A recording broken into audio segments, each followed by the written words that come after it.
चलिए हम राम राज्य पर आज और आगे की चर्चा करेंगे। हमने राम राज्य पर पिछले अध्याय में गांधीयन आइडिया ऑफ राम राज्य को केंद्र में रख के आपको कई विषय समझाए। आज उसे कंटिन्यू करते हैं। पिछले लेक्चर की चर्चा से एक चीज़ उभर करके आई जिस पर स्पष्टीकरण आना जरूरी था। वो चीज़ क्या थी, स्पष्टीकरण कैसा मतलब, और अच्छे से वो समझ आए तो विस्तार करना जरूरी था।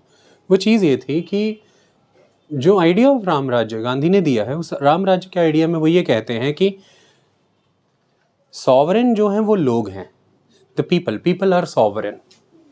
लेकिन वही सॉवरेन है जो मॉरल अथॉरिटी से गाइडेड है, यानी कि जो व्यक्ति अपने कर्मों में, अपने विचारों में नैतिकता के बल से चलता है, नैतिकता के अधीन है, जो उसे सॉवरेन कहा जा सकता है। क्योंकि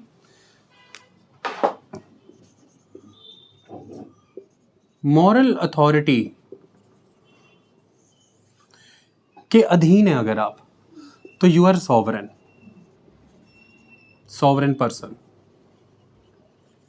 गांधी इसी को राम राज्य मानते थे कि राम राज्य तब स्थापित होगा when people will become sovereign. But कौन से पीपल?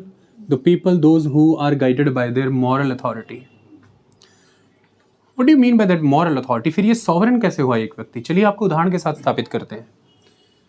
देखिए, बीइंग इंडिविजुअल, आपकी कई तरह की विशेष होती हैं अपने लिए, और कई तरह की आपकी असेंशियल नीड्स भी हैं।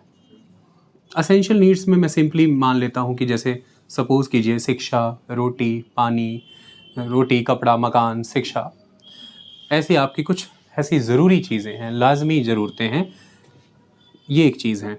फिर कई तरह की आपकी विशेज़ हैं, कई तरह की आपकी और इच्छाएं हैं। तो ये नीड्स हैं, ये आवश्यकताएं, ये विशेज़ हैं आपकी, ये आपकी डिज़ायर्स हैं, ये आपकी कई तरह की इच्छाएं हैं। मैं मटेरियल सेंस में ये भी बात कर रहा हूँ। तो ऐसे में एक इंडिविजुअल के लेवल पर वो जब अपनी डिज़ायर्स को, अपनी विशेस को फुलफ़िल कर रहा है, ये डिपेंड किया जाएगा कि जब वो अपनी विशेस को फुलफ़िल कर रहे हैं, अपने डिज़ायर्स को फुलफ़िल कर रहे हैं, क्या ऐसा करते हुए उन्होंने किसी के राइट्स को एनक्रोच किया है? क्या जवाब आना चाहिए कि नहीं किया है। तब उनका कार्य वो चाहिए कि क्या उन्होंने किसी के राइट्स, किसी के शेयर, किसी की जेन्युइन एसेंशियल नीड्स को एनक्रोच तो नहीं किया अपनी डिज़ायर्स फुलफ़िल करते हुए, अपनी विशेस फुलफ़िल करते हुए। और इतना वो तभी जांचेंगे अगर वो नैतिकता से चल रहे हैं। तो प्रत्येक कार्य करने से पहले वो ये विचार करेंगे, क्या उन्होंने अपने कार्य को सिद्ध करने के लिए, सत्य में बदलने के लिए किसी भी ऐसे मार्ग यानी कि पाथ को फॉलो तो नहीं किया है जो जनहितकारी नहीं है, यानी कि जो पाथ पब्लिक इंटरेस्ट में ना जाता हो। इंपॉर्टेंट चीज़, पब्लिक इंटरेस्ट में ना जाता हो मतलब कि वो पाथ कहीं करप्ट पाथ तो नहीं है, वो पाथ अपने आप में करप्ट तो नहीं है, पहला। दूसरा, वो कोई ऐसा उदाहरण तो नहीं स्थापित करने जा रहा जो कि आने वाले समाज के लिए सही ना हो, कोई ऐसा एग्जाम्पल तो नहीं आप सेट करने जा रहे हैं जो सही ना हो। तो ना तो आपको वैसा उदाहरण बनना है जो समाज को गलत दिशा की ओर ले जाए, और ना ही आपको किसी गलत मार्ग की पालना करनी है। मार्ग लेजिटिमेट होना चाहिए, यानी कि विधि सम्मत होना चाहिए, विधिवत होना चाहिए, नियम कानूनों से परिपूर्ण मार्ग होना चाहिए। वो जो पाथ हो वो वैधानिक हो, नियम से बंधा हो, कानूनी हो, पहला तो ये बात है। लेकिन विधि कैसी हो, नियम कैसा हो, कानून कैसा हो? आप ही शासक हैं और आपने विधियां ही ऐसी बना ली, आपने नियम ही ऐसे बना लिए, आपने कानून ही ऐसे बना लिए जो आपकी इच्छाओं की पूर्ति करेंगे। और फिर उन कानूनों और उन्हीं विधियों, उन्हीं नियमों में आप कदम उठा रहे हैं और ये बता रहे हैं कि विधि सम्मत कदम तो उठाया मैंने। आपने कानून बना लिया कि महिलाओं को शिक्षा का अधिकार नहीं है, और फिर उस कानून के तहत आप महिलाओं को शिक्षा लेने से रोक रहे हैं। और अब आप पूरी कम्युनिटी को ये बता रहे हैं दुनिया लेवल पर कि कानून से बाहर थोड़ी ना आप कुछ कर रहे हैं, आप तो जो कर रहे हैं वो लेजिटिमेट कर रहे हैं। वो लीगल है, वो विधि सम्मत है, विधि विधान से अनुसार ना।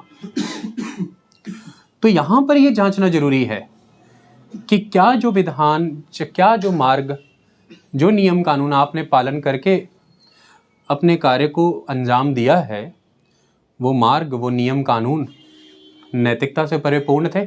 तो प्रश्न उठता है, किस आधार पर आपने महिलाओं को शिक्षा के अधिकार से वंचित रखा, आपने डिप्राइव किया? आधार बताएं, योग्यता बताएं, सिद्ध करें, प्रमाणित करें कि आपका विचार सही है। आपको उन गहराइयों तक जाना होगा, आपको इस थॉट तक जाना होगा। तो ऐसे में अगर हम राम के जीवन का दर्शन देखें तो उनका प्रत्येक निर्णय क्या इसी रूप में नहीं लिया गया है? आप उनके समस्त निर्णयों पर विचार करें, चाहे वो पिता के वचन को निभाने का निर्णय हो, चाहे राज्य से सहायता ना लेने का निर्णय हो, वो उस राज्य के ज्येष्ठ पुत्र हैं, नियम से वही युवराज हैं, गद्दी उन्हीं को मिलने वाली है। पिता का वचन हो गया है, वनवास हो गया है, कोई बात नहीं, वापिस आके गद्दी पे बैठेंगे। फिर अभी भी दशरथ के पुत्र हैं और दशरथ राजा हैं, नहीं तो उनके भाई अब राजा हैं भरत, तो राज्य की संपत्ति, राज्य की सेना का उपयोग तो कर सकते हैं। लेकिन वह ये मान रहे हैं कि यह आने वाली पीढ़ियों में यह उदाहरण स्थापित करेगा कि व्यक्ति का पुरुषार्थ, व्यक्ति का बल, उसका सामर्थ्य, उसका संकल्प राज्यों के संसाधनों पर इतना आश्रित है कि वो अपने पुरुषार्थ से नए मार्ग या नए उद्देश्य प्राप्त नहीं कर सकता। तो उन्होंने नैतिकता पर चलते हुए कि मेरा अधिकार नहीं बनता राज्य पर अगले 14 वर्षों तक, ना राज्य के किसी संसाधन पर या ना राज्य की सेना पर, उन्होंने उसका उपयोग नहीं किया। तो no matter how legally entitled you are to something, you need to ask one question, that is this morally correct? क्या ये morally correct है? No matter I am legally entitled to it, पर यह क्या morally correct है? तो पहले तो आप लीगली भी एंटाइटल्ड नहीं होंगे उस चीज को। अगर वो सोसाइटी ही मॉरली गाइडेड होगी तो वो ऐसे लॉस बनाएगी ही नहीं, वो ऐसे नॉर्म्स बनाएगी ही नहीं, वो ऐसी विजडम का प्रयोग करेगी ही नहीं जो समाज में भेद को बढ़ाए, जो डिस्क्रिमिनेशन करे, जो व्यक्ति से व्यक्ति का दोहन होने दे, मैन टू मैन एक्सप्लॉयटेशन को सपोर्ट करे, जो समाज में वर्गीकरण यानी कि कैटेगराइजेशन या क्लासिफिकेशन इस आधार पर करे जो किसी के अधिकारों को इनक्रोच करने जैसा हो। वो समाज ऐसा होगा ही नहीं जो समान अवसर ना दे, वो समाज ऐसा होगा ही नहीं जो कमजोर को, पिछड़े को समान अवसर उपलब्ध हो इसके लिए अधिक समर्थन ना दे। समर्थन देगा, वो पिछड़े को, कमजोर को अधिक बल देगा ताकि समान अवसर दोनों को मिल सके। जैसे मैं आपको बता दूं कि एक समान ऊंचाई पर जब किसी वृक्ष पर फल टंगे हों तो आप एक शिशु को जिसकी की ऊंचाई 2 फुट या 3 फुट होगी, एक युवा जिसकी की ऊंचाई 5.5-6 फुट होगी, इन दोनों को समान रूप में ये नहीं कह सकते कि वृक्ष पर एक समान ऊंचाई पर फल टंगे हैं, जाओ तोड़ लो। वो शिशु नहीं तोड़ पाएगा। ऐसे में राज्य का, समाज का यानी कि स्टेट का, सोसाइटी का यह नैतिक कर्तव्य बनता है कि वह उस शिशु को कंधे पर उठाए और उसे उस 5.5 या 6 फुट के युवा के समान लाके खड़ा करे और फिर दोनों को अवसर दे कि फल तोड़ो। ये इक्विटी का सिद्धांत है जो इक्वालिटी से भी आगे है। इसी पर बात राम का विजन भी करता है। This is the thing. यही कहानी गांधी जी ने समझाई है, यही हमारा संविधान पालन करता है। तो संविधान के सभी प्रोविजन, आर्टिकल 15 डिस्क्रिमिनेशन को बंद करता है। स्टेट इंडिविजुअल्स के अगेंस्ट डिस्क्रिमिनेट नहीं करेगा, इंडिविजुअल्स भी इंडिविजुअल्स के अगेंस्ट डिस्क्रिमिनेट नहीं करेंगे। हर तरह की भेदभाव को काटता है कॉन्स्टिट्यूशन का आर्टिकल 15। आर्टिकल 14 समानता का अधिकार देता है, राइट टू इक्वालिटी। कानून की नज़रों में सब समान है, इक्वलिटी बिफोर द लॉ, और कानून सभी को समान रूप में प्राप्त है, equal access to the law, that is equal protection of the law. सबको कानून का समान संरक्षण प्राप्त है। Law will equally protect everyone and all are equal in front of law. कोई भी किसी भी ओहदे पर है, किसी भी जाति से है, किसी भी कुल समुदाय का है, कोई अंतर नहीं पड़ता, राज्य कानून से चलेगा। कानून की दृष्टि में सभी समान हैं। आर्टिकल 16 देश के संसाधनों में जिन्हें आप नौकरियों से तोल सकते हैं, उनमें आपको समान अवसर देने की बात करता है। और ऐसे में यदि कोई वर्ग ऐसे हैं जो पूर्व काल से ही, पहले के समय से ही, erstwhile द प्रीवियस पीरियड, अगर डिस्क्रिमिनेट होते आए हैं, तो इक्विटी स्थापित करता है, उन्हें समर्थन देता है, उन्हें रिजर्वेशन देने की बात करता है और उन्हें आगे लाके खड़ा करता है। समानता आए आर्टिकल 14 के तहत, आर्टिकल 15-16 के तहत डिस्क्रिमिनेशंस खत्म हो, इसी के लिए ये संभव नहीं था, तो आर्टिकल 17 ने अस्पृश्यता को खत्म किया, अनटचेबिलिटी को खत्म किया, that is abolition of untouchability. क्योंकि अस्पृश्यता के रहते आर्टिकल 14, 15, 16 का एग्जिस्ट करना एक तरह से यूजलेस हो जाता, इसलिए स्पेसिफिकली बोल के अनटचेबिलिटी का अंत किया है आर्टिकल 17। आर्टिकल 18 ने सभी तरह के टाइटल्स, सभी तरह की उपाधियां, राजाधिराज, महाराज, सबको खत्म कर दिया और मेरिट को प्रमोट किया। मेरिट पे बेस्ड जो आपकी उपाधियां हैं, आप डॉक्टर हैं, इंजीनियर हैं, प्रोफेसर हैं, लगाइए, लेकिन नाम के साथ कुछ और कुछ नहीं लगा सकते आप। You are not entitled to that. Article 19 आपको स्वतंत्रता देता है अभिव्यक्ति की, that is freedom of expression. Article 20 राज्य की अति को रोकता है, आपको अरेस्ट करने को लेकर के, चाहे वो प्रिवेंटिव डिटेंशन है या प्यूनिटिव डिटेंशन है। आर्टिकल 21 आपको सम्मानजनक जीवन का अधिकार देता है। तमाम ये अधिकार किस और इशारा करते हैं कि हम एक कैसे राज्य की कल्पना करके गए, एक ऐसा राज्य जो समानता पर खड़ा हो, एक ऐसा राज्य जो किसी के अधिकारों की एनक्रोचमेंट ना होने दे, एक ऐसा राज्य जो पैसिवली नहीं देखता है कि लोग कंपीट करते रहें, वो एक्टिवली परस्यू करता है कि कमज़ोर कौन है, पिछड़ा कौन है, ज़रूरतमंद कौन है, मुझे बताया जाए, मैं उसके लिए प्रबंध करूँगा। एक ऐसा राज्य जो मात्र अधिकार नहीं देता है, वो ये प्रयास करता है कि वो अधिकार स्वरूप वेलफेयर दे, जो कि लगातार वेलफेयर के लिए योजनाएं बनाता है, एफर्ट्स करता है। संविधान के तहत एक ऐसा राज्य है जिसको संविधान अर्थात समाज ने ऐसे दिशा निर्देश दे रखे हैं राज्य के नीति निदेशक तत्वों में, यानी कि directive principle of state policies में, कि राज्य का स्वरूप कैसा होना चाहिए। No doubt directive principle of state policies enforceable नहीं है, लेकिन वह यह दिशा जरूर देते हैं कि राज्य को कैसा स्वरूप मेंटेन रखना है, वह गाइडिंग लाइट है। मैं आपको एक बात बताता हूँ, आप यदि एक मार्ग पर हैं और आप मंजिल तक पहुंचना चाहते हैं, आपने तय कर लिया है कि मुझे उस निश्चित मंजिल की ओर पहुंचना है, ये मैंने मार्ग अपनाया है। उस मार्ग पर आने वाले सभी साइन बोर्ड्स क्या किसी भी रूप में एनफोर्सेबल हैं? क्या वो आपको बाध्य बना रहे हैं, बाउंड कर रहे हैं कि हमारे अनुसार चलो? लेकिन फिर भी आपके लिए वो अतुल्य है, अनमूल्य है। क्यों? क्योंकि जिस मंजिल तक जाना आपने तय किया है और जिस मार्ग को आपने पकड़ा है, वो वहाँ तक ले जाने में आपके सहायक हैं, तो वो मार्गदर्शक हैं। इसी तरह से हमारे directive principle of state policies हैं। भारतीय समाज ने, भारतीय राज्य ने यह तय किया कि उसे किस ओर बढ़ना है, उसे किस मार्ग पर चलना है। निरंतर साइन बोर्ड का काम करते हुए वो डायरेक्टिव प्रिंसिपल्स इस समाज को ये बताता रहता है कि तुम सही जा रहे हो कि नहीं, तुम्हारी दिशा सही है कि गलत है।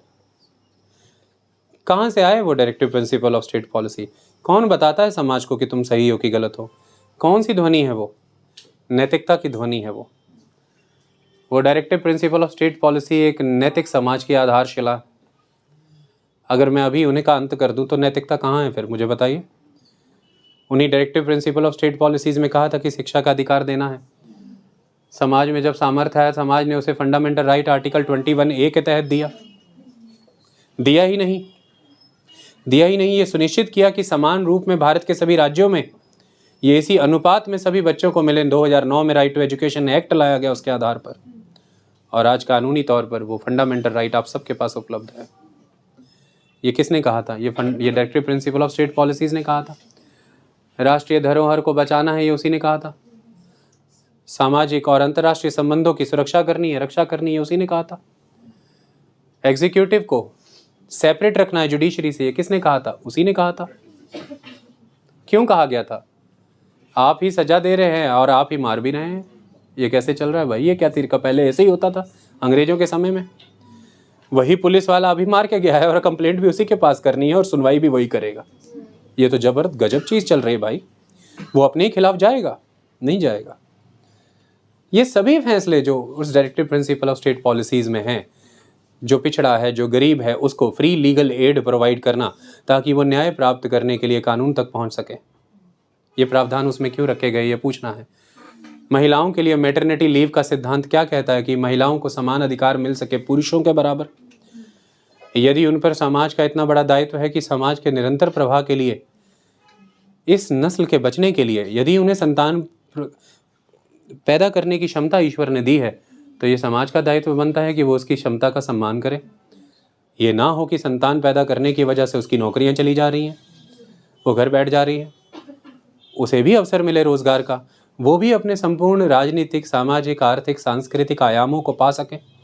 इसलिए उसे समानता का अधिकार देने के लिए मैटरनिटी लीव का प्रावधान उसमें रखा गया। आज देश भर में कानून बना करके मैटरनिटी लीव का नियम स्थापित है। डायरेक्टिव प्रिंसिपल ने ऐसे विचारों की बात की। आप सारे directive principle of state policy पढ़िए। पंचायत बनाने की बात क्यों की गई? इसलिए की गई कि लोकतंत्र असल में कैसा होना चाहिए, मैं आपसे पूछना चाहता हूँ।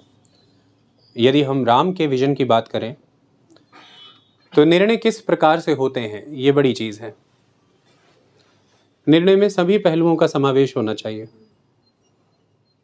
निर्णय आपके दल में समाये हुए या शामिल सभी को जो भी भार मिले हैं, जो भी दायित्व मिले हैं, जो भी रिस्पॉन्सिबिलिटीज़ मिली हैं, उस रिस्पॉन्सिबिलिटी के तहत वो कॉम्पिटेंट पर्सन है, उसकी विचारधारा को समाहित करना अनिवार्य है। यदि विचार संपूर्ण रूप में इस तरह से लिए गए हैं, तभी वह विचार सर्वसम्मति से हुए विचार हैं, तभी वो सबको रिप्रेजेंट करने वाले विचार हैं। अदरवाइज वो विचार आपने अपने सोच, अपने बल से ले लिया है, और हो सकता है कि वो विचार गणराज्य का विचार ना हो, वो सबको रिप्रेजेंट ना करता हो। यही गणराज्य का सिद्धांत हमने अपने संविधान में पालन किया। लोकतंत्र के कोई मायने नहीं है जब तक लोकतंत्र केवल इतना ही है कि जितने अधिक लोग एक पक्ष में आ जाएं, फैसला उसी पक्ष का हो जाए। ऐसा नहीं होता है लोकतंत्र ऐसा नहीं है कि 10 में से 6 लोगों ने एक निर्णय ले लिया और वो निर्णय लागू हो जाए। प्रश्न यहाँ पे खड़ा होता है कि उन चार का क्या जो मेजॉरिटी का हिस्सा नहीं थे, माइनॉरिटी का हिस्सा थे। यहाँ पर अनिवार्यता है गणराज्य की, रिपब्लिक की। भारत केवल लोकतंत्र नहीं, भारत गणराज्य भी है, और गणराज्य बड़ा सिद्धांत है, रिपब्लिक होना बड़ी बात है। कोई भी माइनॉरिटी ग्रुप हो, सबको प्रोटेक्शन है कॉन्स्टिट्यूशन के अंदर। सिर्फ और सिर्फ प्रोटेक्शन ही नहीं है, वो प्रफुल्लित हों, वो विकसित हों, इसके लिए प्रबंध किए गए हैं। आर्टिकल 29, आर्टिकल 30 माइनॉरिटीज़ को अपना कल्चर, कस्टम, मैनर प्रोटेक्ट करने के, प्रिजर्व करने के, प्रमोट करने के अधिकार देता है। वो अपने इंस्टीट्यूशंस इस्टेब्लिश कर सकते हैं, और राज्य को ये निर्देश दिए गए हैं कि आप ग्रांट देने में कोई भेदभाव नहीं करेंगे, आपको उन्हें देने ही है। आर्टिकल 25, 26, 27 आपको अधिकार देते हैं कि आप अपनी आस्था, अपनी उपासना पद्धति, अपने धर्म, अपने पंथ का चुनाव कर सकें, उसकी पालना कर सकें, लोगों तक ले जा सकें, उसका प्रचार प्रसार कर सकें। ये आपको विचारों की, उपासना की, मान्यता की, धर्म की, पंथ की विविधता का अधिकार देता है। ये डाइवर्सिटी को सपोर्ट करता है। ये भारतीय समाज और भारतीय राज्य की सहिष्णुता का प्रतीक है, टॉलरेंस। सिर्फ और सिर्फ टॉलरेंस नहीं, एक बहुत ही नेगेटिव कॉन्सेप्ट हो जाएगा अगर मैं इसे मात्र टॉलरेंस कहूं। नहीं, भारतीय राज्य केवल पैसिवली टॉलरेंट नहीं है कि वो खड़ा रह करके जो हो रहा है कहता होने दो, ना, वो एक्टिवली परस्यू करता है इस पॉलिसी को। इसलिए जहां पर आपको वो यह विविधता देता है, वो व्यक्ति के स्तर पर भी इसकी आज़ादी देता है, समुदाय के स्तर पर भी देता है। समुदायों को भी आज़ादी है कि एक समुदाय दूसरे समुदाय पर किसी तरह से हावी ना हो जाए, लेकिन एक समुदाय अपने ही समाज के लोगों पर हावी ना हो जाए, व्यक्ति को भी आज़ादी देता है। वो इस बात को सुनिश्चित करता है कि एक व्यक्ति या एक समुदाय अपने हक में लोगों को जोड़ सके, कोई गलती नहीं, लेकिन समाज सुरक्षित रहे, भारतीय राज्य सुरक्षित रहे, उसका स्वरूप सुरक्षित रहे। इसलिए आप पर कई प्रतिबंध भी लगाता है। आप मॉरलिटी को भंग नहीं कर सकते अपने धर्म का प्रचार प्रसार करते समय, आप पर मॉरलिटी की रोक है। आप लॉ एंड ऑर्डर नहीं बिगाड़ सकते, आपको उसकी अनुमति नहीं है। पब्लिक हेल्थ के साथ खिलवाड़ नहीं होना चाहिए, आपको उसकी अनुमति नहीं है। इस तरह की चीज़ों की परवाह भी करता है। हर किसी का अधिकार, समाज का अधिकार, समुदायों का अधिकार, एक व्यक्ति का अधिकार, सबको सुनिश्चित करके चलता है एक संविधान। यह राम राज्य ना हुआ तो क्या हुआ? मैं आपसे पूछना चाहता हूँ, यही गणराज्य है जहाँ पर जातियों के कारण, लिंग के कारण, बोलियों भाषाओं के कारण, क्षेत्र के कारण, जन्म के कारण आप पीछे नहीं रह जाएंगे कि आप भारत के सर्वोच्च स्तर तक ना पहुँच सके। भारत की सर्वोच्च संस्थाएं आपके लिए खुली हैं, आपके पास अधिकार है, आप राष्ट्रपति बन सकते हैं। आज ही भारत में बजट सेशन के तहत हमारे देश की राष्ट्रपति ने बजट सेशन के तहत, जब उसकी बिगनिंग होती है तो जॉइंट सेशन बुलाया जाता है और उसे एड्रेस किया जाता है। नई संसद में उनका पहला एड्रेस था, and it is important address. सरकार की पीछे की अचीवमेंट्स और नीतियाँ क्या रही हैं, आगामी वर्ष में वो क्या करने वाले हैं, राष्ट्रपति यह पढ़ करके देश को सुनाते हैं। और हमारे देश की राष्ट्रपति उसी ट्राइबल सोसाइटी से आती हैं। यह गणराज्य नहीं तो क्या हुआ? क्या मात्र लोकतंत्र से बात बन जाती? नहीं बनती। ना आप जातियों के आधार पर रोके जाएंगे, कोई स्थान किसी के लिए रिजर्व नहीं रखा गया है, सब खुला है। शक्ति गणों में है, गणों से मिलकर राज्य बना है, गणों ने उस राज्य को बल दिया है। सॉवरेनिटी लोगों में है। So the scheme of sovereignty under the Indian constitution lying with the people of this country. राष्ट्रपति को जानबूझ करके प्रथम नागरिक कहा गया है। मतलब राष्ट्रपति क्या है? आपके समान ही नागरिक हैं, आपके बगल में खड़े एक नागरिक हैं, लेकिन नागरिकों में समाज क्योंकि राज्य बनाता है, राज्य नागरिकता का अधिकार देता है, तो नागरिकों में प्रथम नागरिक है। लेकिन है नागरिक तो ये इंश्योर करता है कि वो पद सभी नागरिकों के लिए खुला है, आइए बैठिए। इसलिए उन्हें डेलिबरेटली, जानते बूझते हुए फर्स्ट सिटीजन ऑफ इंडिया कहा गया है। ये इस बात को इंश्योर करता है कि the office of president will always remain open for the citizens of this country. भारतीय नागरिकों के लिए खुला हुआ ये गणराज्य की निशानी है। वो किसी जाति विशेष, किसी धर्म विशेष, किसी समुदाय विशेष, किसी नस्ल विशेष या किसी घराने विशेष के लिए नहीं है, वो सबके लिए है। तो यही यहां पर कहा गया। ये फैसला क्या फैसला था? ये नैतिक फैसला था। नैतिक फैसले तक पहुंचना बहुत कठिन होता है, ये इतना सहज नहीं होता। भारत जिस समय संविधान बना रहा था, उस समय यदि हम प्लेन मैनर में सेंसस फिगर्स को जाएं तो 85% जनसंख्या यदि हिंदू थी, कोई भी शक्ति थी, संविधान किसी भी तरह से एक विशेष समुदाय के हक में बना दिया जा सकता था। विश्व में इस बात के प्रमाण हैं। 40% जनसंख्या इराक की सुन्नी थी, और सब जानते हैं कि सद्दाम हुसैन ने कितने वर्षों तक शासन किया है। 60% जनसंख्या जबकि शिया थी, मेजॉरिटी पॉपुलेशन शिया थे। माइनॉरिटी ने इतने वर्षों तक शासन किया है। 85% जनसंख्या एक अगर सेंसस को ही कह दें, मान ले तो एक धर्म विशेष से आते हैं। लेकिन संविधान कैसा बना?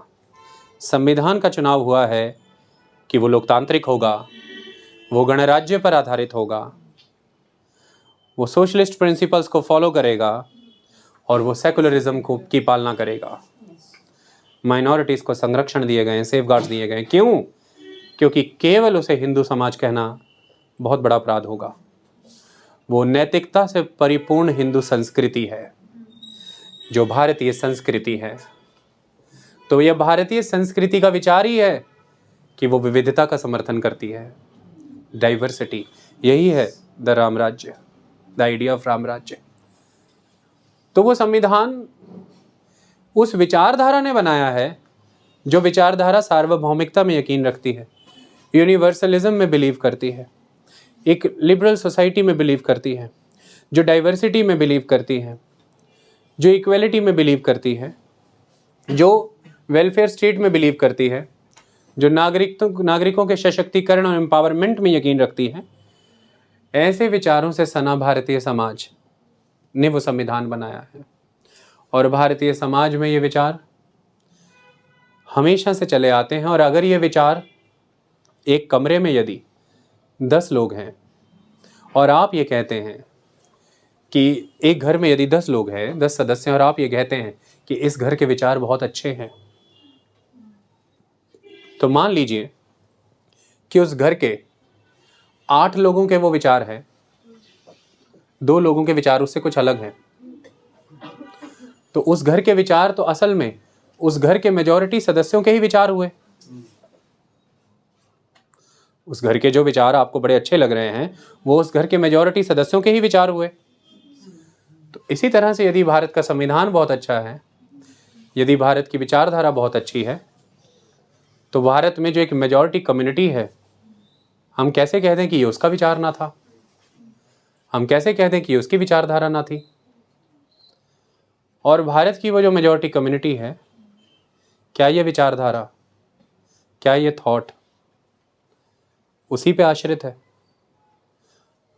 वो कम्युनिटी अगर आज इस विचार को त्याग दे, वो कम्युनिटी आज अगर इस विचारधारा को त्याग दे, तो क्या इस विचारधारा का, इस कॉन्सेप्ट का पतन हो जाएगा? विचारधारा नए समुदाय ढूंढ लेगी, कोई कमी नहीं है उसे। विचारधारा अनंत होती है, याद रखिएगा। वर्ग और समुदाय बदलते रहते हैं।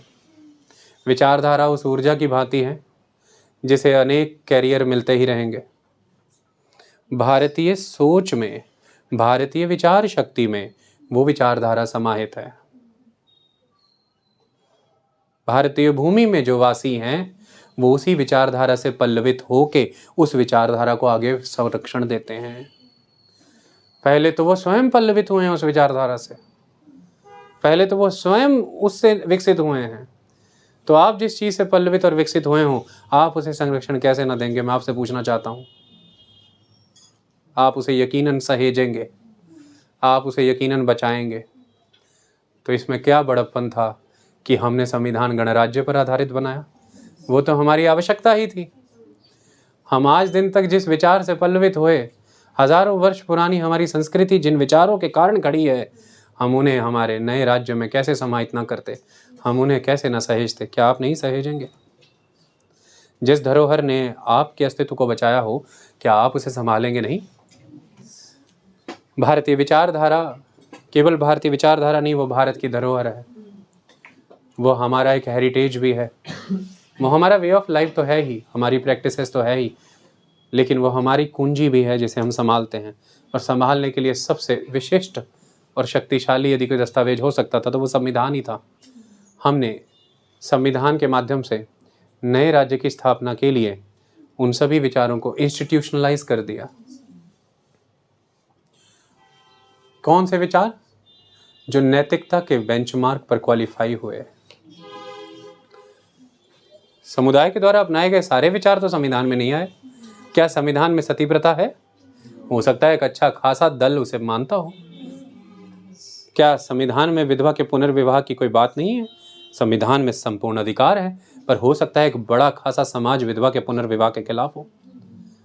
क्या संविधान में महिलाओं के लिए शिक्षा का अधिकार नहीं है? पर हो सकता है एक बड़ा समुदाय एक लंबे समय तक महिलाओं के लिए शिक्षा का विरोध भी करता आया हो।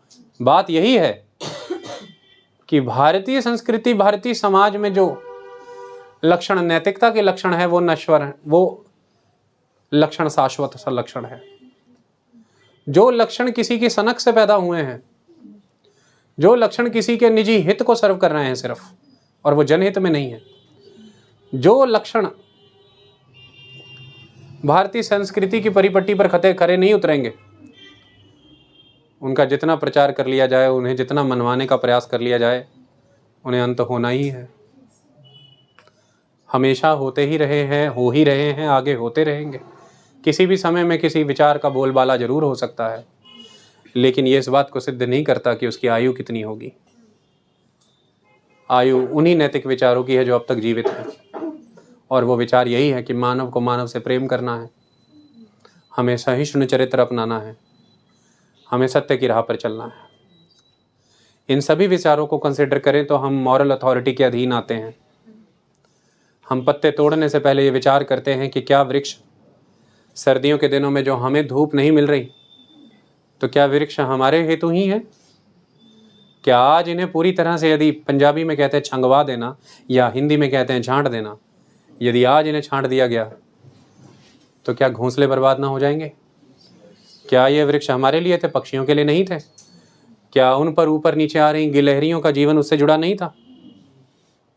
क्या हम उस सारी बायोडाइवर्सिटी, उस इकोलॉजी, उस इकोसिस्टम को क्षति पहुंचा सकते हैं मात्र इतना कि हमें उसी कुर्सी पर धूप चाहिए जहां हम बाहर बैठते हैं? क्या धूप लेने के लिए हम खाली स्थान पे नहीं जा सकते? क्या हम छत पे नहीं चढ़ सकते? और आप इतने कमज़ोर कैसे कि पेड़ की बजाय सामने वाले का अगर घर हो तो फिर क्या उसके भी 2 माले गिरवा दोगे? पता है कि सामने वाला जूते पहनेगा, और तब डर जाते हैं। तो नैतिकता के बल से चलने वाला आदमी डरता नहीं। नैतिकता के बल से चलने वाला आदमी चींटी से भी अनुमति लेगा यदि उसे मार्ग चाहिए, जैसा कि राम करते थे। सागर सुखाने का पुरुषार्थ 2 क्षण में है, लेकिन कई दिनों तक वंदना चली कि कृपया मार्ग दे दें। नैतिकता से चलने वाला आदमी चींटी से भी अनुमति मांगेगा कि कृपया मुझे मार्ग दें, अनुमति दें कि मुझे ये करना है। और नैतिकता से चलने वाला व्यक्ति सही कार्य के लिए बड़े से बड़े राजा महाराजा से भी भयभीत नहीं होगा, डरेगा नहीं। जैसे अनंत बार ही रावण ने ये कहा कि मैं लंकेश, राम ने मुस्कुराहट से जवाब दिया कि अच्छी बात है, मैं राम, खत्म कहानी। आप लंकेश हैं, अच्छी बात है। भय किस बात का, डर किस बात का? मैं जो मांग रहा हूं वो नैतिक है, और अगर वो अनैतिक होता तो मैं लंकेश से डर कैसा, अंगद से भी भय लगता। हनुमान से नजरें ना मिला पाते, लंकेश तक तो आने की बात ही नहीं थी। नैतिकता से चलने की यह खासियत है। काहू से ना बैर, काहू से ना दोस्ती, निर्भव निर्वैर, सिखिज्म का सिद्धांत है ये। क्या सिखिज्म का सिद्धांत है, क्या हिंदुइज्म का सिद्धांत है, क्या सिद्धांत है ये भारतीय संस्कृति के सिद्धांत हैं। भारतीय संस्कृति के इन्हीं सिद्धांतों को संस्थागत तरीके से, इंस्टीट्यूशनल मैनर में अलग अलग पंथ शब्दबद्ध करके आपके सामने रखते रहे हैं, और वह आपके सामने पुनः पुनः प्रकट होता ही रहा है। लेकिन अंततः तो वह विचार स्वयं उन सभी पंथों में भी इसी संस्कृति से ही तो पल्लवित हुए, इसी भूमि से तो आए। वो उन्हीं सकारात्मक विचारों का संकलन ही तो है, और क्या है इसके अन्यथा, और क्या होता है? यही तो कहानी। ऐसे ही एक समय में जाकर के हमारा कॉन्स्टिट्यूशन भी उन्हीं विचारों का एक संकलन है। क्या है कॉन्स्टिट्यूशन? एक कंपाइलेशन ही है समाज के सभी विचारों का। कौन से विचार? सद्विचार, जन कल्याणकारी विचार, जो अहित नहीं करते, जो व्यक्ति से व्यक्ति की एट्रोसिटीज़ को बर्दाश्त नहीं करते, एक्सप्लॉयटेशन को बर्दाश्त नहीं करते, राज्य को भी एट्रोसिटी नहीं करने देते, जो शक्ति को सीमित करते हैं। राज्य के पास, राज्य एमिनेंट डोमेन है, state is eminent domain in context of power. अगर शक्ति का प्रयोग करने का किसी को अधिकार है तो वो राज्य को है, लेकिन राज्य को वहाँ पर ये सख्त दिशा निर्देश हैं कि आपको इस बात का स्मरण रखना है कि राज्य आप बाद में हैं, लेकिन पहले आप एक गणराज्य हैं, आप एक लोकतांत्रिक राज्य हैं। तो इंडिया को इन बातों का स्मरण जताया जाता है कि आप सॉवरेन हैं, आप सोशलिस्ट हैं, आप सेकुलर हैं, डेमोक्रेटिक हैं, याद रखें। फिर उन शक्तियों का प्रयोग करें, शक्तियां पूर्णतः नैतिकता से प्रयोग होनी चाहिए। और ये सुनिश्चित करने के लिए कि शक्तियों का अनुचित प्रयोग ना हो जाए, अनैतिक प्रयोग ना हो जाए। एक तरफ राज्य को तो समझाया ही कि आपको कैसे चलना है, संविधान वहीं नहीं रुका, आपको भी संरक्षण दिया है फंडामेंटल राइट्स के रूप में। वो आपको मेजॉरली स्टेट के अगेंस्ट मिले हैं। राज्य यदि कभी अति करना चाहे तो राज्य की शक्तियों को लिमिट करते हैं, इसलिए उन्हें नेगेटिव कहा जाता है। They are negative to the power of the state,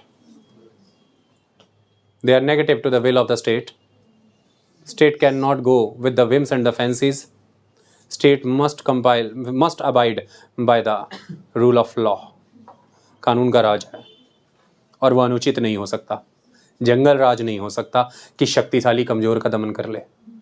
जंगल राज नहीं हो सकता कि सर्वाइवल ऑफ द फिटेस्ट हो। यह जंगल राज नहीं हो सकता कि जिसकी लाठी उसकी भैंस। ऐसा नहीं है। भैंस अगर उसकी है और वह दिव्यांग है, चल फिर नहीं सकता, पर भैंस उसकी है, राज्य खड़ा है उसके अधिकारों को सुरक्षित बनाने के लिए। राज्य लड़ेगा वहां पर। यह राज्य को किसने आदेश दिए? समाज ने। समाज में यह विचार कैसा? नैतिकता का, क्योंकि अंततः जीवन इसी से चल सकता है। यही जीवन का आधार है। तो that is the concept of constitution. Why? Because it is the basic concept of the Indian society and that is exactly what is Ram Rajya, nothing else. It is in every provision of the Indian Constitution, and Gandhi done nothing exceptional, simply explained it to the masses. In that context of the British rule, उस समय में जो समाज के खिलाफ जो कर रहा था, एक समुदाय दूसरे समुदाय के खिलाफ, व्यक्ति अपने ही खिलाफ जो कर रहे थे, दरिद्रता में डूबे हुए थे, अपनी शक्तियों को पहचान नहीं रहे थे, अपनी दरिद्रता का कारण हर एक व्यक्ति दूसरे को बता रहा था, उन्हें भी बताया कि कर क्या रहे हो भाई. तो गांधी ये कहते हैं, विचार ये कहता है कि यदि कुछ है तो वह सत्य है. मैं एक ऐसे राज्य की कामना करता हूं जो ईश्वर का राज्य है, पर ऐसे राज्य को देखने मुझे स्वर्ग नहीं जाना. तो उन्होंने ये लाइन कही कि मुझे उस वर्ल्ड को नहीं जानना है, उस वर्ल्ड में नहीं जाना है, इंतजार नहीं करना है वहां तक जाने का, मैं उसे जानता भी नहीं. तो ज्यादा बेहतर यह है कि मैं जिसे जानता हूं, मैं जहां पर हूं, मैं किंगडम ईश्वर ही की मान रहा हूं, लेकिन मान मैं अर्थ पे रहा हूं. It is the kingdom of the god but not in the heaven, it is on the earth. पृथ्वी पर ही होगी वो ईश्वर का राज्य. और ईश्वर यहां पर किसी पंथ के खास विशेष ईश्वर ना समझ लिए जाएं. सबके पंथों के ईश्वर तब ईश्वर हो जाएंगे इसके जब वह सत्य रूप को पहचान लेंगे कि ईश्वर कहना क्या चाहते हैं. तो वो सत्ता सत्य की सत्ता होगी, क्योंकि वो ईश्वर की सत्ता है और ईश्वर यहां पर मेरे सत्य ही है. लेकिन सत्य का अर्थ यहां पर क्या है? What is truth. हम अक्सर बैठ जाते हैं कि सत्य, तो सत्य क्या? सत्य वो कि मैंने इसका गला काट दिया और आके सच बता दिया कि सत्य है. आप नहीं कहेंगे कि सत्य की मैं पूजा करता हूं, मैंने 2 लोगों को आज मार दिया है और ये मैंने सत्य बता दिया है. नहीं, सत्य वो नहीं है जो एक्यूरेट है ना. आप एक्यूरेसी से सत्य को नहीं जोड़ सकते, वो तो एक्यूरेट है. सरकार ने बिल्कुल सही आंकड़ा दे दिया कि हमने इतनी करप्शन की थी, देखिए हम सत्य की पालना करते हैं ना. ये तो एक्यूरेट डाटा दे दिया आपने, सही बात है. लेकिन सत्य वह है जिसे क्वालिफाई करना पड़ेगा ग्राउंड पे, और वो ग्राउंड ये है कि क्या ये सही भी है, क्या ये राइट है. तो वर्ड यहां पर ये नहीं है कि क्या ये रॉन्ग है या क्या ये करेक्ट है या इनकरेक्ट है. वर्ड यहां पर है क्या ये राइट है. और कोई भी सत्य राइट तक पहुंचने के लिए एक मार्ग से गुजरेगा, और वो मार्ग है कि जस्ट होना चाहिए, फेयर होना चाहिए. यानी कि वही वाणी सत्य है जो वाणी नैतिकता की परिपट्टी पर खरी उतरती है. ऐसे में आप विचार करिए कि आपका सत्य क्या है. आप किस तरह से बिजनेस करना चाहते हैं. आप विचार करिए कि आप देश के संसाधनों का उपयोग कैसा करना चाहते हैं. आप अपने वर्कर को कितने राइट दे रहे हैं, आप अपने प्रॉफिट्स को उनके साथ कितने शेयर कर रहे हैं. आप विचार कर लीजिए, अपने सत्य को पहचान लीजिए. आप देखिए कि देश से प्राप्त होने वाला धन क्या आपका अकेले धन है.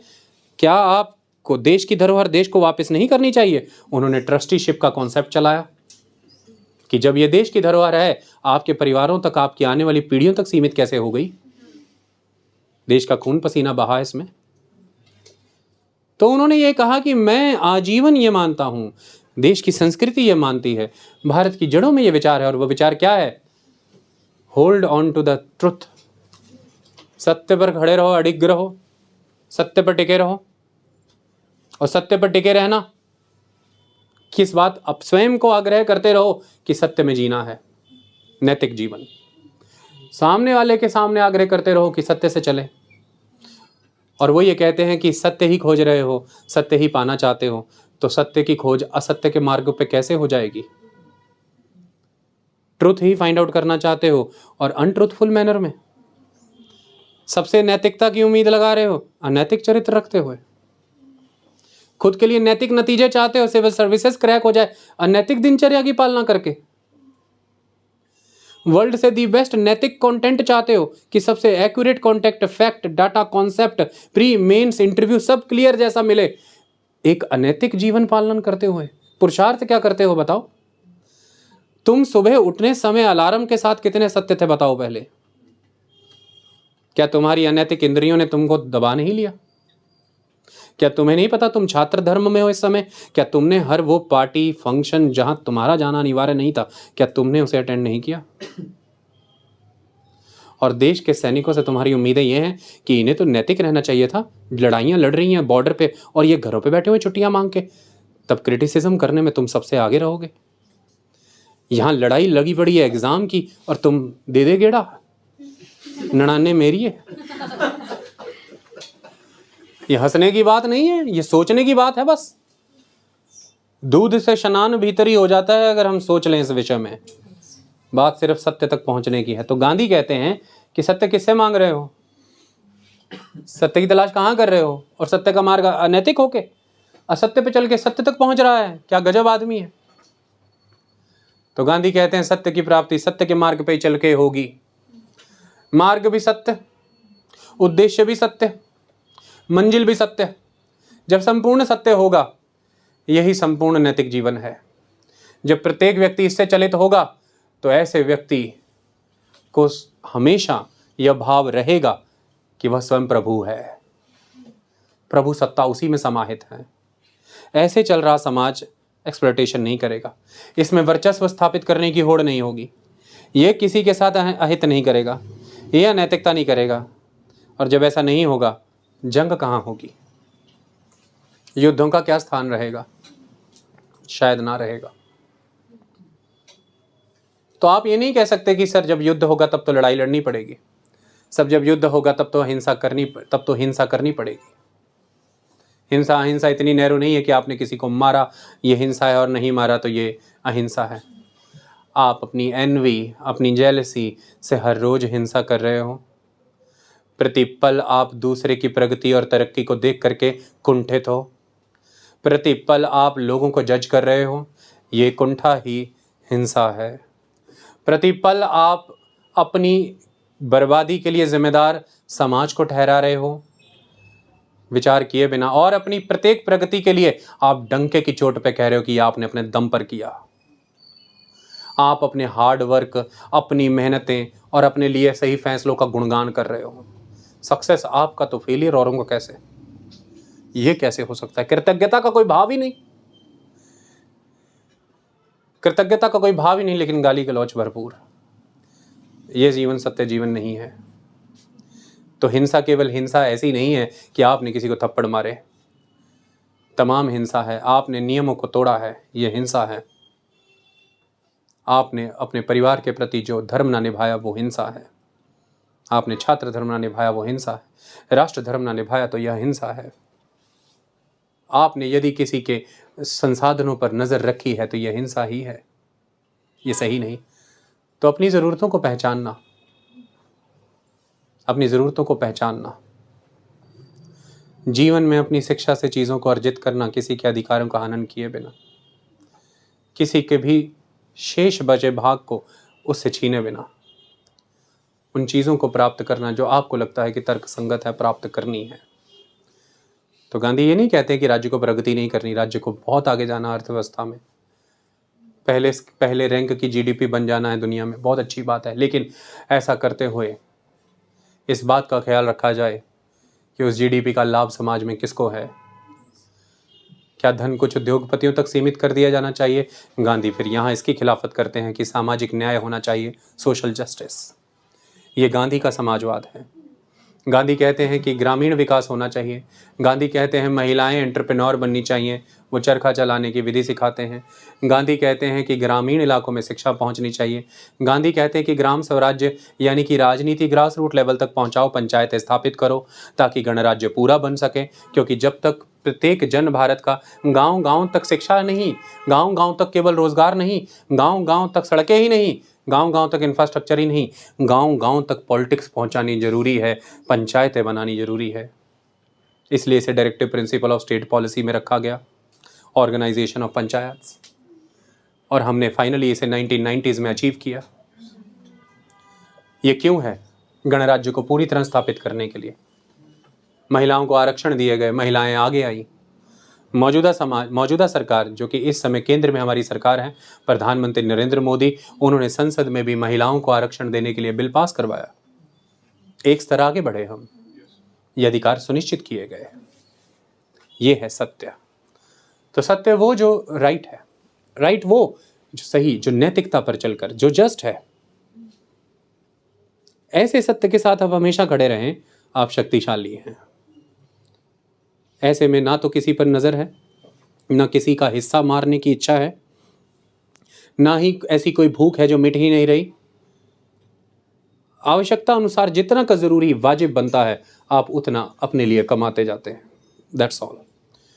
आवश्यकताएं कितनी, जरूरी कितना, इसका निरंतर शोधन होता रहता है, निरंतर विचारों के माध्यम से। देखना यह जरूरी है कि आप समाज की प्रगति के लिए सृजन किन चीजों का कर रहे हैं, आप समाज को दे क्या रहे हैं, यह बड़ा प्रश्न है। आपका स्वयं का विकास यदि समाज में सृजनात्मक शक्तियों का निर्माण करता है, क्रिएटिव पावर्स को अनलीश करता है, तो अल्टीमेटली आपका विकास, आपकी प्रगति सामाजिक विकास और प्रगति का आधार बनती है। यदि आपका स्वयं का विकास, आपकी स्वयं की प्रगति समाज को गर्त में डाल रही है, तो ये एक अल्टीमेट फॉर्म ऑफ कैपिटलिज्म है, पूंजीवाद, जो कि सही नहीं है। समाजवाद का सबसे शाश्वत स्वरूप यही है कि यदि विकास किसी भी एक छोर पर, किसी भी एक संसाधन का, किसी भी एक व्यक्ति का हुआ है, उससे जुड़ के कई विकसित हुए हैं, और ऐसे में किसी के साथ कोई अन्याय या अत्याचार नहीं किया गया है। इस विचार को ध्यान में रखना है। इस पर बहुत गहरी चर्चाएं कर सकते हैं। सबसे बड़ी बात, किसी विचार की सबसे खूबसूरत बात होती है कि उसे सुनने के बाद आप में कई तरह की पैराडॉक्स थॉट्स पैदा होने लग जाते हैं। जैसे कि गांधी का आइडिया तब कैसे काम करेगा, या भारतीय संविधान का आइडिया तब कैसे काम करेगा जब भारत के विकास के लिए आदिवासी इलाकों में जंगलों की कटाई की जाएगी। तो क्या भारत ने अपना विकास करने के लिए आदिवासियों के अधिकारों का हनन नहीं किया? एग्जैक्टली यही तो हिट करता है कॉन्स्टिट्यूशन का आइडिया, यही तो हिट करता है राम राज्य, यहीं पे तो हिट करता है आइडिया ऑफ गांधी का राम राज्य। तो यहाँ पर एक संवाद बहुत महत्वपूर्ण है। विश्वामित्र जंगलों में यज्ञ करना चाहते थे, ताड़का उन्हें रोकती थी। विश्वामित्र ने कई बार समझाया कि यज्ञ अनिवार्य है, नियम कानूनों की स्थापना करनी है, जंगलों के संसाधन समस्त मानवता के लिए उपलब्ध होने चाहिए, सभ्यता के लिए उपलब्ध होने चाहिए। वो केवल एक ही समुदाय तक सीमित नहीं रखे जा सकते, और आपका भी विकास और कल्याण इसी में समाहित है कि जंगलों के संसाधनों का सदुपयोग हो। पर सवाल यही है, कैसा सदुपयोग है, वो कौन निर्धारित करेगा? जो भी है, इसके लिए इन्होंने यज्ञ की विधि वहाँ करनी चाहिए कि यज्ञ स्थापित होगा, यज्ञ वेदियाँ बनेंगी, नियम कानून स्थापित होंगे, फॉर्मूलाज क्रिएट होंगे, सिविलाइज की जाएगी ये सोसाइटी। इसे आप संस्कृताइज, इसे आप एक्सपेंशन ऑफ संस्कृत सोसाइटी से भी जोड़ सकते हैं, ठीक है।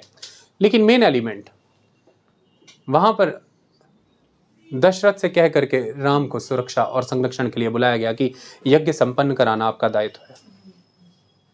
यानी कि this project of development of civil society, this development of rule regulation, this establishment of civilized man, it is your responsibility, you need to protect it। Ram वहाँ उत्पन्न हुए, ताड़का से उनका संवाद हुआ, ताड़का से आग्रह किया कि यह संसाधन केवल आपके नहीं है और आपका अधिकार नहीं बनता है कि आप किसी को भी उनके विचारों को सुने बिना यहाँ पर किसी भी तरह की गतिविधि करने से रोकें।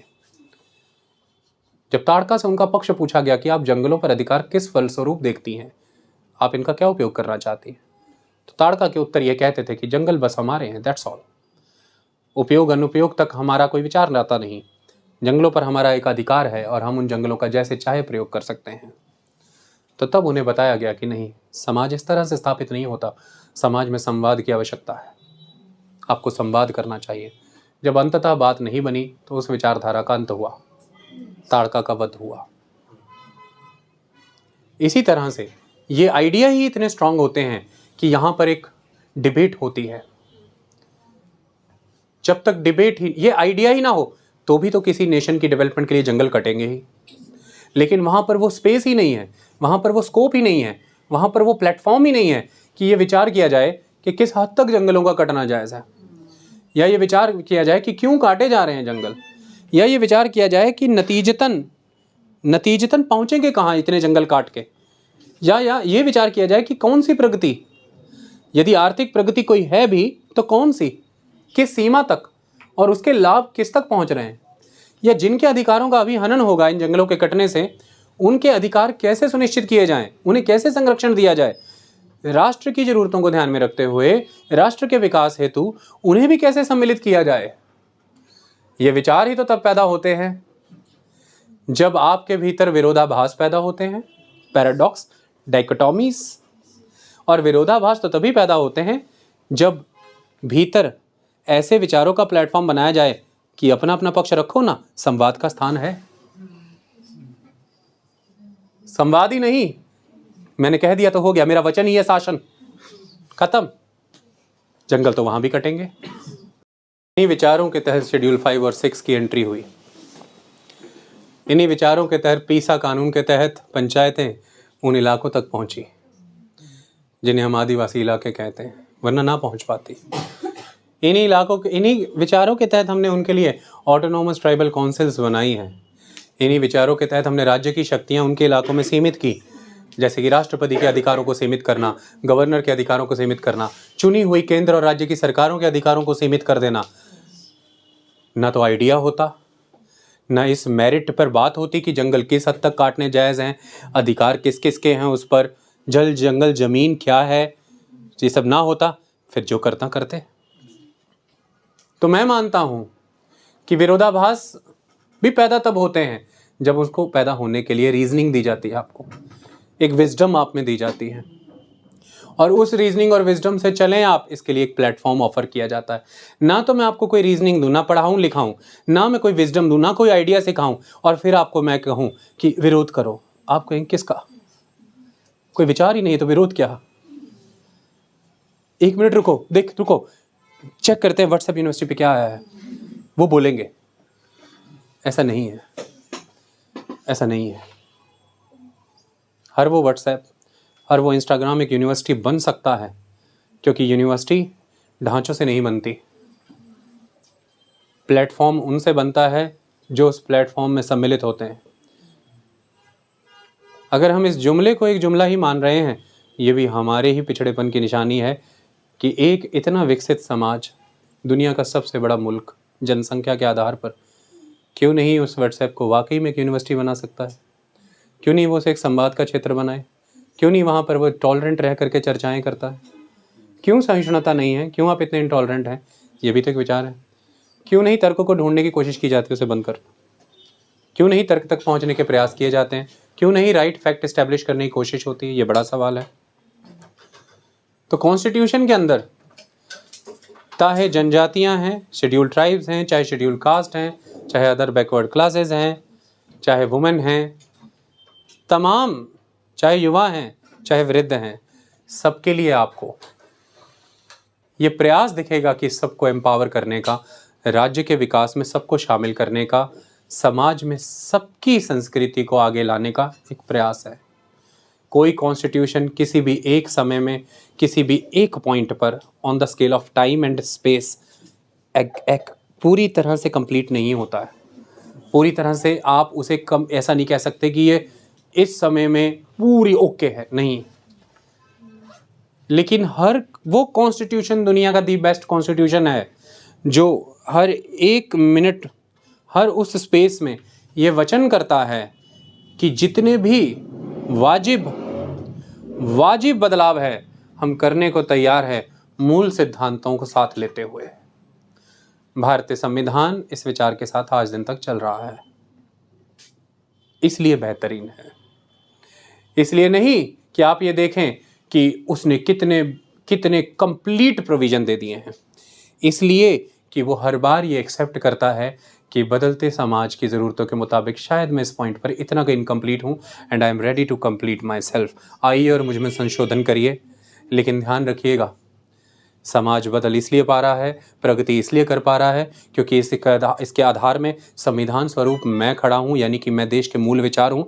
इतना ना बदलें कि मेरे मूल विचार ही बदल जाएं, क्योंकि फिर आप प्रगति ना कर पाएंगे।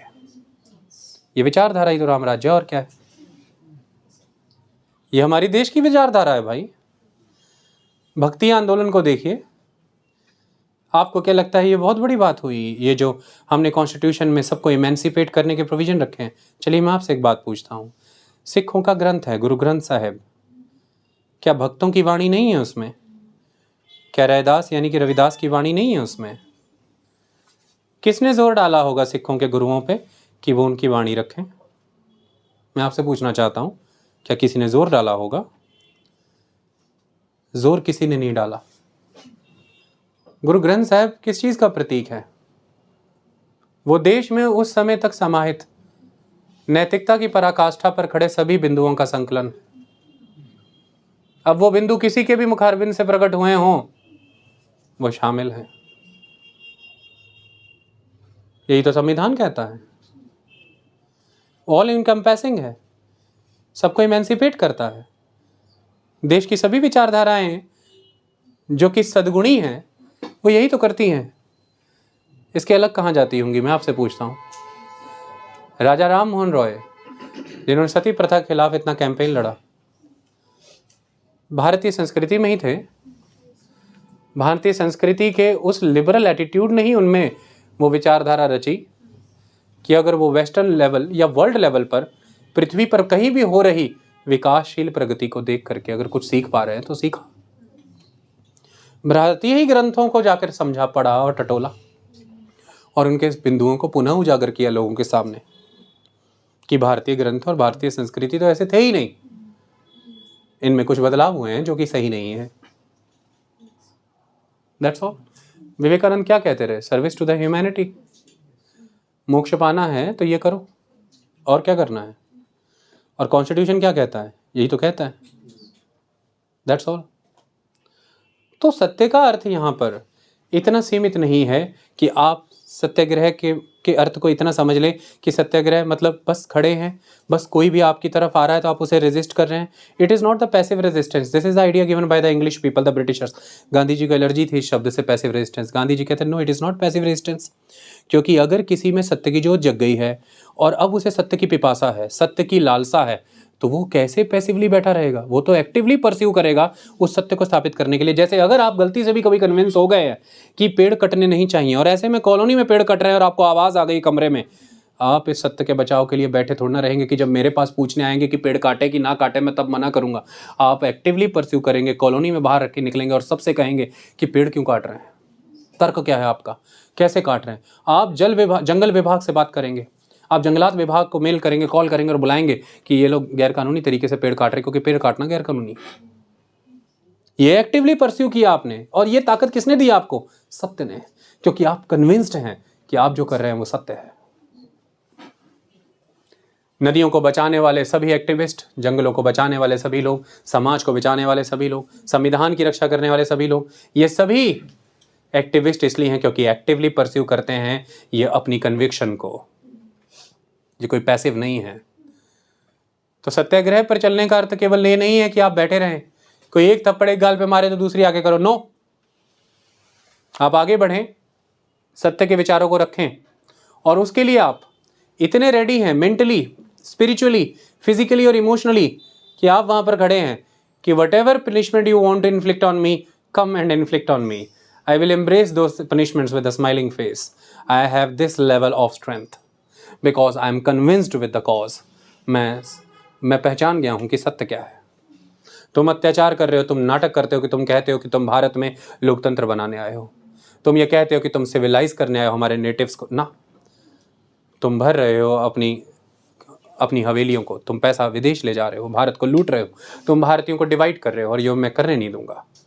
ऐसे में आप खड़े हैं और आप कह रहे हैं कि ना, किसी कीमत पे नहीं होगा, अरेस्ट करो, जेल में डालो, मार दो, क्या चक्कर है, कोई दिक्कत नहीं। इसका उदाहरण है कि जब अंग्रेजों ने नमक पर कानून बना करके टैक्स लगा दिया तो बैठे नहीं रहे, लोगों को पढ़ाते नहीं रहे, बोलते नहीं रहे कि ये तो बहुत गलत हुआ, ये तो बहुत गलत हुआ, ये तो बहुत गलत हुआ। ना ना ना, चुप करके, किसी को फोन करके बुलाया नहीं कि आज, चुप करके उठे, चल पड़े, कहते नियम ही अनैतिक है। ये कैसा कानून? कानून तो वही है जो नैतिक हो। अंग्रेज ऐसा, इसे कानून कैसे कहा जा सकता है? तो कानून की संज्ञा भी नहीं है, ये तो नैतिकता के मार्ग की पालना करके बनाया गया है। नमक पर कानून लगाना मतलब, नमक पर टैक्स लगाना मतलब ऐसा टैक्स जो जातियों के परे, धर्म के परे, पंथों के परे जाएगा। और ये तो पर पर्सन टैक्स लगा दिया, क्योंकि नमक तो सब खाएंगे, ये तो पोल टैक्स हो गया ना, ये नहीं चलेगा। मैं जाऊंगा और मैं नमक बनाऊंगा, मैं इस अनैतिकता पर खड़े कानून को तोड़ूंगा, वो नैतिक होगा। तो यहाँ पर आप कई लोग कहेंगे कि अगर ऐसे गांधी की सुनते रहे तो हाथ पे हाथ धरे बैठे, तो गांधी तो कानून तोड़ रहे हैं भाई, तो कानून तो किसका तोड़ रहे हैं? ना डेमोक्रेसी है, ना मीडिया है, ऐसा मीडिया आज का, ना सोशल मीडिया है, सामने तानाशाह खड़ा है, सेना उसकी है। आप लोग यहां बैठे हो, आज डेमोक्रेसी है, रिपब्लिक है, कॉन्स्टिट्यूशन है, जाओ कानून तोड़ो, जाओ। बहुत अग्रेसिव हो ना, गांधी बड़े वीक है ना, कुछ नहीं है ना, एकदम लिल बिल है ना, तुम बड़े ताकतवर हो, जाओ तोड़ो, तोड़ो, अभी देख लेते हैं। रेड लाइट पे एक सपाटा खड़ा हो तो बैंड बजी होती है, जहाँ करे होते हैं, पीछे बैठी हुई बेचारे परिवार की महिला कहती कि सांप की तरह क्यों घूम रहा है भाई? कहते देख रहे हैं, पुलिस वाला तो नहीं है। इतना ही कन्विंस्ड है अपने सत्य से। लेकिन गांधी कन्विंस्ड हुए, कहते अनैतिक है, मैं कानून तोड़ूंगा कल। अंग्रेजों ने बहुत समय, कहते कानून है, फिर देख लेना भाई, कानून तोड़ा तो सजा होगी। कहते कानून की संज्ञा क्या होती है? लॉ क्या होता है भाई? लॉ क्या होता है? What is law? Atrocity commit करने के नियम को तुम लॉ कहते हो? Is this the law? तो I will establish the law based society tomorrow, I will go and breach the law if this is the law. There is the law based on the unlawful society. Your society is unlawful in that context. तोड़ा भाई, जरूरत नहीं थी किसी के 3-5 कर ले कोई, और सैलाब उमड़ा। और उन्हीं राइटरों ने, अंग्रेजों के ही राइटरों ने लिखा ये तो नेपोलियन की यात्रा सामान है भाई, इतने लोग उमड़ पड़े एक आदमी के पीछे, ये क्या चल रहा है? This is the concept. लोग सत्य से कन्विंस हुए, समझे, माना, स्वीकारा, और उन्होंने देखा कि ये हमारी रक्षा के लिए कदम उठाया गया है, ये समस्त मानवता के खिलाफ था ये नियम, और एक व्यक्ति ने बीड़ा उठाया है हम सबकी सुरक्षा रक्षा हेतु। तो कोई व्यक्ति, सारे व्यक्ति अपने परिवार, अपने बच्चों की सुरक्षा नहीं चाहते, सारे कन्विंस हुए कि ये कदम सच कदम उठाया इस व्यक्ति ने, सारे पीछे चले। तो वो कहते हैं कि सपोर्ट गैदर करने की जरूरत नहीं अगर तुम्हारा कदम सत्य है, जनहित में। लेकिन यदि तुम्हारा कदम लालसा से भरा है, तुम छद्म कर रहे हो, लोगों के साथ छल कर रहे हो, नाटक दिखा रहे हो कि मैं तुम्हारे फेवर में हूं, लोगों को दिखा रहे, कैमरे 4 इकट्ठे करके लोगों की भलाई के नाम पे कुछ कर रहे हो, वो पहचान जाएंगे कहीं भाई ये तो लाइमलाइट ले रहा है भाई, ये तो सही नहीं है भाई, ये तो बंदा नकली चल रहा है, मतलब बड़ी पहुंची हुई चीज है। आई बात समझ में? That was not the case with the Gandhi, that is सत्य। तो सत्य वो कह रहे हैं कि सत्य वो नहीं है जिसमें तुम अपनी बात मनवाने के लिए, अपनी इस बात को स्थापित करने के लिए अपनी शक्ति का प्रयोग करो और दूसरों पर अत्याचार कर लोगे शक्ति के बल पर। वो सत्य नहीं है, ये हिंसा है। सत्य ये है, अहिंसा ये है कि तुम जो भी सजा मिले लेने को तैयार हो और हंसते हंसते हो, क्योंकि तुम कह रहे हो कि आई एम कन्विंस्ड कि यही सही है। अब लोगों का मनोबल कब जागे? तब जागे, लेकिन राष्ट्र का उद्धार तभी होता है जब मनोबल जागता है। एक व्यक्ति के जागने से राष्ट्र का उद्धार कभी नहीं हुआ। वो एक व्यक्ति मात्र कैटलिस्ट बन सकता है समस्त मानवता को जगाने का, लेकिन सिद्ध यही है कि जब जागी मानवता है तभी उद्धार हुआ है। और मानवता को जगाने के लिए गांधी ने कहा है कि हमें ब्रूट मैनर में सोल फोर्स, लव फोर्स, जिसे आप कहते हैं द सत्याग्रह की force, the force of truth, ये सबके अंदर जगानी पड़ेगी। ये तब होगा जब सब नैतिकता से परिपूर्ण होंगे, और इस नैतिकता से भरा हुआ प्रत्येक नागरिक ही संप्रभु नागरिक होता है। यही है वो नागरिक, वो बनाना है। This is the concept. So the idea of truth, it meant not only what was accurate but what was just and therefore right. Truth could not be obtained by untruthful or unjust means which included inflicting violence upon one's opponent. अपने विरोधी पर अत्याचार करो नहीं, विरोधी तो पहली बात होता ही नहीं, और विरोधी कोई है भी तो मत का विरोधी है ना, मत का विरोधी है, संवाद करो, बात करो। और अगर नहीं कर रहा है अपनी बात लोगों में रखो, लोग जुड़ेंगे। सत्य की सत्य है अगर तो जुड़ेंगे ना। जनहित में तो कैसे नहीं जुड़ेंगे? आप ऐसे व्यक्ति से नहीं जुड़ेंगे जो जनहित कर रहा है, आपका हित कर रहा है ना। आप उस बंदे का थैंक्स नहीं करेंगे जिसने बस के नीचे आने से आपके बच्चे को अभी अभी बचाया। आपको कोई उसके खिलाफ कितना भड़का ले, आप ये कहेंगे कि मैंने आंखों से देखा है कि इसने मेरे बच्चे की रक्षा की है, मैं इसके साथ खड़ा हूं। जनहित, क्योंकि उस क्षण उसने अपनी जान की बाजी लगा के उसको बचाया। बस यहाँ बात इतनी है कि आपको प्रत्यक्ष दिख गया और आपका वेस्टेड इंटरेस्ट था वहां, क्योंकि वो बच्चा आपका था। बस आपके कैरेक्टर को इतना का अवेकन करना चाहते हैं गांधी कि बस इस वेस्टेड इंटरेस्ट से थोड़ा बाहर निकल, सारे बच्चे बचाने जरूरी है, अपना भी तभी बचेगा। रैश ड्राइविंग के अगेंस्ट खड़ा हो, अपना बच्चा तब खत्म हो रहा था वो रैश ड्राइविंग कर रहा था। अपने खिलाफ खड़ा हो, तुझे उसको केयर करना था, फोन उठा के कान पे ठूक लिया तूने, फोन पे क्यों गया? उसकी केयर करनी जरूरी थी। समस्त चीजों पे विचार करने को कहते तो सपोज करो बचाने गांधी आ गए और आप गांधी को थैंक्स कह रहे तो वो रोकेंगे कि थैंक्स नहीं, आधा घंटा जाके विचार करियो कि ये नौबत क्यों आई, आगे से मुझे थैंक्स ना कहना पड़े। ऐसी सोसाइटी बनानी है, that is required. So truth could not be obtained by untruthful or unjust means which included inflicting violence upon one's opponent. The idea is satyagrah. The idea of truth is a satyagrah, that is holding on to the truth. इसको truth force या love force या soul force भी कहा गया है। Gandhi disliked the English term passive resistance because satyagrah required activism, not passivity. If you believed in the truth and cared enough about it, you could not afford to be passive. You had to be prepared actively to suffer for the truth. Non-violence did not merely imply the absence of violence.